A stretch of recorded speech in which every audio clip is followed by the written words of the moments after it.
আসসালামু আলাইকুম প্রিয় ফুটবল ফ্যান্স।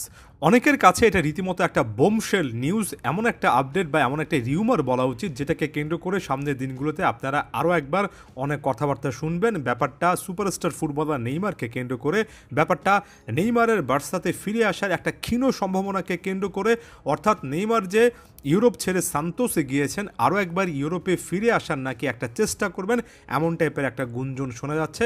আমি প্রথমেই বলে নিচ্ছি, একেবারে সোর্স মেনশন করে বলে নিচ্ছি, স্প্যানিশ প্ল্যাটফর্ম যেমন কাদেনা সের কিংবা স্পোর্টের মতো প্ল্যাটফর্মগুলো এমন টাইপের একটা সম্ভাবনার কথা বলছে। তবে আমি এটাকে পুরোপুরি ব্যাখ্যা করব, তবে তার আগে অবশ্যই ওই যে বললাম এখন পর্যন্ত ব্যাপারটা রিউমার আকারে আছে, এই জিনিসটা বারবার করে মেনশন করে দিতে চাই। এখন কথা হচ্ছে এই পুরো ব্যাপারটাকে আসলে কীভাবে দেখা উচিত। প্রথম কথা, আপডেট বা রিউমারটা হচ্ছে নেইমার আরও একবার নাকি ইউরোপে ফিরতে চান এবং বার্সাতে ফেরার যদি সম্ভাবনা থাকে তাহলে তিনি কিছুদিন পরে আরও একবার ট্রাই করতে চান। এই কিছুদিনটা অনেকেই বলছেন যে নিকট ভবিষ্যতে, অনেকেই বলছেন তিনি হয়তোবা সান্তোসে তাকে আরও একবার নিজেকে ফিরে পাওয়ার সংগ্রামের মধ্য দিয়ে যেতে হবে। এই জিনিসটা মেনে নিয়ে সান্তোসে একটা উল্লেখযোগ্য সময় কাটিয়ে পরবর্তীতে পূর্ণাঙ্গ ফিটনেস যখন তার আসবে, তিনি যখন ছন্দে ফিরবেন একেবারে পুরোপুরিভাবে, তখন তিনি আরও একবার ইউরোপে ফেরার চেষ্টা করবেন। এটা অনেক দূরের একটা পরিকল্পনা হলে 2026 বিশ্বকাপের পরও দেখা যেতে পারে।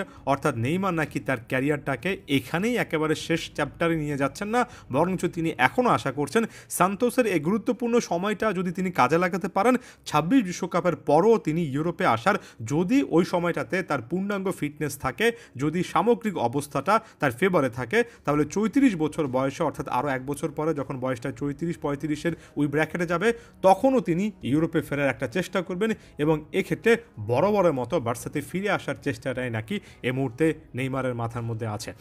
এই প্ল্যানের অংশ হিসেবে অনেকে দাবি করছেন লাপোর্তার সঙ্গে নাকি নেইমারের কথা হয়েছে এবং লাপোর্তা নাকি একাধিক শর্ত দিয়েছেন যার মাধ্যমে নেইমার অন্য কোনো একটা ট্রান্সফার উইন্ডোতে ফিরতে পারেন। প্রথম শর্তটা হচ্ছে নেইমারকে অবশ্যই ফ্রি এজেন্ট হিসেবে আসতে হবে। দ্বিতীয়ত, নেইমারকে ফিটনেস লেভেলটা অন্তত এমন জায়গায় নিতে হবে যার প্রেক্ষিতে বার্সা কনভিন্সড হয় যে নেইমার রেগুলার খেলার মধ্যে আছেন, ইনজুরি সংক্রান্ত ইস্যুটা এই মুহূর্তে কম এবং তিনি এ দলটাতে গুরুত্বপূর্ণ ভূমিকা পালন করতে পারবেন। তবে এটা হচ্ছে মুদ্রার এপিঠ ওপিঠে এমন টাইপের নিউজও আছে যেখানে আসলে নেইমারের ফিরে আসার সম্ভাবনা নিয়ে নাকি লাপোর্তা বোর্ড হানসি ফ্লিকের সাথে নাকি আলাপও করেছেন। তবে হানসি ফ্লিক কিংবা বার্সার ড্রেসিং রুমে এখানে আসলে দুই ভাগে বিভক্ত হয়ে একটা সিদ্ধান্তের কথা বলা হয়েছে। একটা অংশ মনে করছেন নেইমারের ভবিষ্যতে ফেরার সম্ভাবনা আছে, অন্যদিকে হানসি ফ্লিক সহ এই ক্লাবেরই একটা অংশ নাকি মনে করছেন আসলে নেইমারকে ফিরিয়ে আনাটা, বিশেষ করে যেভাবে তিনি ক্লাব ছেড়েছেন এরপর আসলে ফিরিয়ে আনাটা খুব ভালো কোনো রেজাল্ট নিয়ে আসবে না। এই চ্যাপ্টারটা আগে শেষ হয়ে গিয়েছে, নতুন করে এটা শুরু করার কিছু নেই। এই ধারণাটাতে আরও একবার বলছি হানসি ফ্লিকও নাকি আছেন, সেটার প্রেক্ষিতে আমি সম্ভাবনাটাকে এখনও কমিয়ে রাখছি। তবে ওই যে বললাম বেশ কয়েকটা প্ল্যাটফর্ম এটা নিয়ে রীতিমতো রিপোর্ট করেছে, তার প্রেক্ষিতে ভবিষ্যতে অনেক বিষয়ের উপর জানি ব্যাপারটা নির্ভর করছে।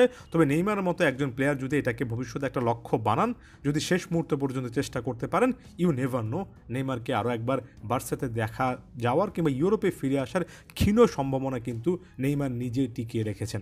এখন অনেকে এই জিনিসটা দাবি করছেন যে নেইমার নাকি বার্সাতে যে সময়টাতে ছিলেন এবং যেভাবে গিয়েছিলেন প্যারিস সেন্ট জার্মেতে যেখানে গিয়েছিলেন, সেই ডিলটাতে নেইমারের বাবার একটা বড় রকমের ভূমিকা ছিল এবং বাবার সে সিদ্ধান্তে নেইমার এখন নাকি খুব একটা বেশি খুশি নন এবং তিনি নাকি এই জিনিসটা বুঝতে পারছেন, রীতিমতো স্বীকারই করছেন যে এই সিদ্ধান্তটা তার পক্ষে যায়নি এবং বার্সাতে ফিরে আসার একটা তীব্র চেষ্টা নাকি নেইমারের মধ্যে সবসময় ছিল।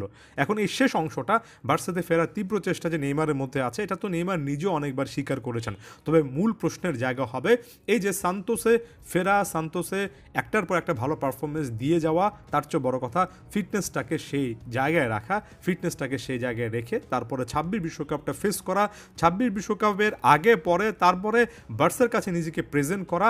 এত লম্বা সময়ের চ্যালেঞ্জ নেইমারের কাছে আছে যে আপনি কখনো নেইমারকে কেন্দ্র করে পূর্ণাঙ্গ নিশ্চয়তা পেতে পারেন না। মাঝখানে একটা ইনজুরি ইস্যুই কিন্তু পুরো প্ল্যানটা ভেস্তে দিতে পারে যদি নেইমার এমন প্ল্যান নেনও। এই বিষয়টাকে নিয়ে আজকে আলোচনার উদ্দেশ্য মূলত দুটো। প্রথমত, এই রিপোর্টগুলো সামনের দিনগুলোতে আপনারা অনেক বেশি করে দেখতে পারবেন, আর দ্বিতীয়ত একটা ক্ষীণ সম্ভাবনা সবসময় ছিল, সবসময় যে আছে, ভবিষ্যতেও যে থাকবে নেইমারের ইউরোপে ফেরার কিংবা বার্সাতে ফেরার, সেটা নিয়ে কিছুটা হলো আলোচনা করতে চাওয়া। ধন্যবাদ সবাইকে।